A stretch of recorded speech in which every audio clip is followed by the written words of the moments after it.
Malgré la déroute du Parti socialiste au printemps dernier, lors de la présidentielle puis aux législatives, malgré l'état de sidération dans lequel le PS se trouve depuis, la bataille pour en prendre les rênes promet d'être disputée.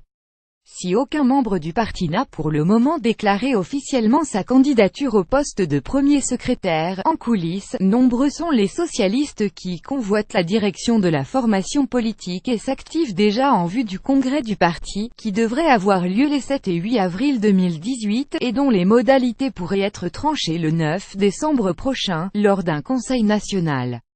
La suite après cette publicité. Jean-Luc Mélenchon réduit la fracture avec Benoît Hamon. Ils vont y aller. Carvuna et Morel, bien qu'encore officieuse, deux candidatures semblent d'ores et déjà quasi certaines à ce stade.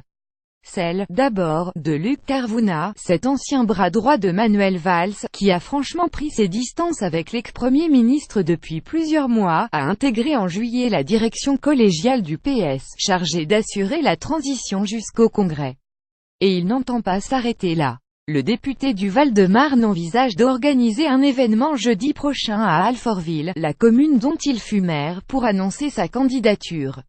L'élu travaille par ailleurs à la préparation d'un livre, dont la sortie, selon nos informations, est prévue avant la fin de l'année. Autre socialiste décidé à présenter une motion au prochain congrès du PS, le député européen est Emmanuel Morel, l'un des frondeurs du précédent quinquennat. Le député européen, qui incarne l'aile gauche du parti, anime depuis 2012 le courant Maintenant la gauche. Un courant fondé à l'occasion du congrès de Toulouse, et qui avait alors réuni 13,7% des voix. S'il entretient de bonnes relations avec Jean-Luc Mélenchon, le socialiste entend continuer à porter une motion de critique radicale à l'intérieur même du PS.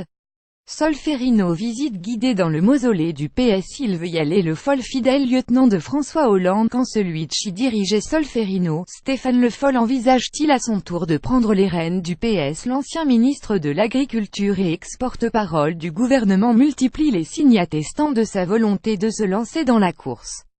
Le Sartois a prévu de réunir ce samedi à Paris, à la Bellevilloise, au lieu des rassemblements de la gauche, quelques-uns de ses soutiens pour poser le cadre du débat, avant une éventuelle candidature. Faut-il y voir le début des hostilités? C'est un début de mise en mouvement.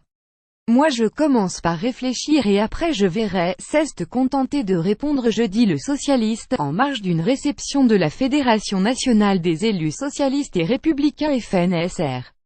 Stéphane Le Foll, qui assume clairement le bilan du quinquennat, vient également de publier un texte où il analyse les raisons de la défaite à la présidentielle, définit l'identité de la gauche, et énumère 5 défis à relever.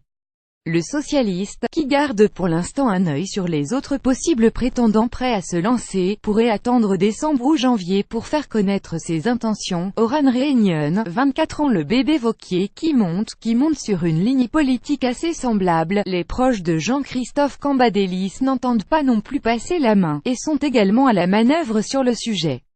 Rachid Temal, qui occupe le poste de coordinateur du PS depuis le départ du premier secrétaire du parti, est-il sur les rangs au Figaro? L'élu a assuré que le moment de l'incarnation n'était pas venu, sans toutefois démentir un éventuel intérêt pour le poste. Je lis dans la presse et j'entends ici ou là beaucoup de personnes se présentant comme candidats au poste de premier secrétaire.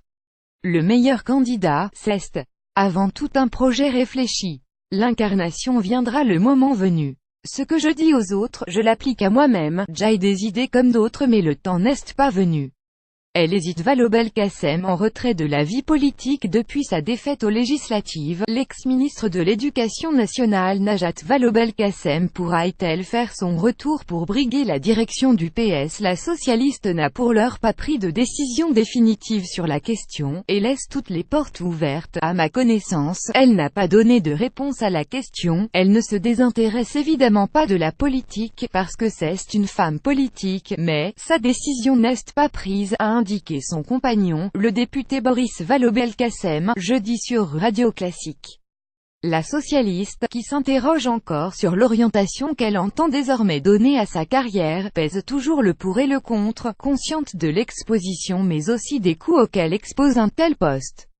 FN. La lettre au vitriol de Rick Dilley, l'homme qui voulait affronter Marine Le Pen. Une chose est néanmoins certaine, sa candidature est encouragée par plusieurs quadras du parti, pas franchement emballés à l'idée de laisser les proches de François Hollande et de Jean-Christophe Cambadélis garder la main sur le PS pour les prochaines années.